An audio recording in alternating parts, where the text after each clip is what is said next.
सतयुग भगवान शिव से कहता है कि देखिए प्रभु, मेरी आयु सबसे बड़ी है। मैं 17 लाख वर्ष का हूँ और अन्य युग हमसे तो बहुत छोटे हैं। तब तक कलयुग बोल उठा, हे प्रभु, मैंने तो यही सुना है कि व्यक्ति कभी आयु से बड़ा नहीं होता, व्यक्ति तो गुणों से बड़ा होता है।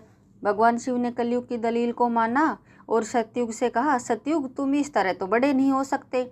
सतयुग कहने लगा कि हे प्रभु, मेरे युग में जो व्यक्ति हुए वे बड़े ही बलवान हुए, बड़े ही पराक्रमी हुए, वे पृथ्वी को उठा ले जाए, ऐसे पराक्रमी और बलवान थे। और मेरे राज्य में भगवान श्री हरि विष्णु ने कई अवतार लिए। देखिए प्रभु, नरसिंह अवतार मेरे ही काल में हुआ, वराह अवतार मेरे ही काल में हुआ, मत्स्य अवतार मेरे ही शासन काल में हुआ। तब तक त्रेता युग बोल उठा, नहीं प्रभु, श्री हरि के अवतार होने से सतयुग बड़े नहीं हो सकते हैं।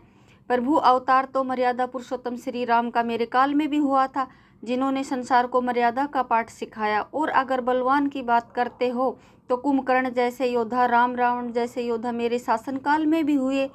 हे प्रभु, इस तरह सतयुग बड़ा तो नहीं हो सकता, तो फिर इन सब में बड़ा तो मैं हूँ। जब यह बात द्वापर युग ने सुनी तो द्वापर युग कहने लगे, हे प्रभु, दोनों बड़े बन रहे हैं, परंतु ये दोनों बड़े कैसे हो सकते हैं। देखिए प्रभु, आप जानते हैं कि जब मेरा शासनकाल आया तो मेरे शासनकाल में भगवान श्री कृष्ण जैसे अवतार पैदा हुए, जो कि 16 कलाओं से संपूर्ण पर ब्रह्मा परमेश्वर, जिन्होंने विराट रूप दिखाया। वैसा विराट रूप तो साक्षात भगवान विष्णु भी नहीं दिखा सकते। हे भगवान, अगर योद्धाओं की बात करते हैं तो मेरे शासनकाल में बड़े बड़े योद्धा कर्ण, गुरु द्रोण और भीष्म पितामह और पांचों पांडव मेरे ही शासनकाल में हुए थे। तो बताइए प्रभु, मेरे शासनकाल में कौन सा योद्धा इनके योद्धाओं से कम था। हे प्रभु, इन सब में तो मैं बड़ा हूँ। तब तक कलयुग बोल उठा। कलयुग कहता है, हे प्रभु, मैं इनकी बातें मान लेता हूँ। इनके शासनकाल में जो भी योद्धा हुए, जो भी अवतार हुए, उनमें कई कमजोरियाँ पाई गई, और जिनके शासनकाल में कमजोरी वाले मनुष्य हो वो सर्वश्रेष्ठ कैसे हो सकता है। कलयुग कहने लगा कि नहीं भगवान, मेरा शासनकाल सबसे अच्छा है।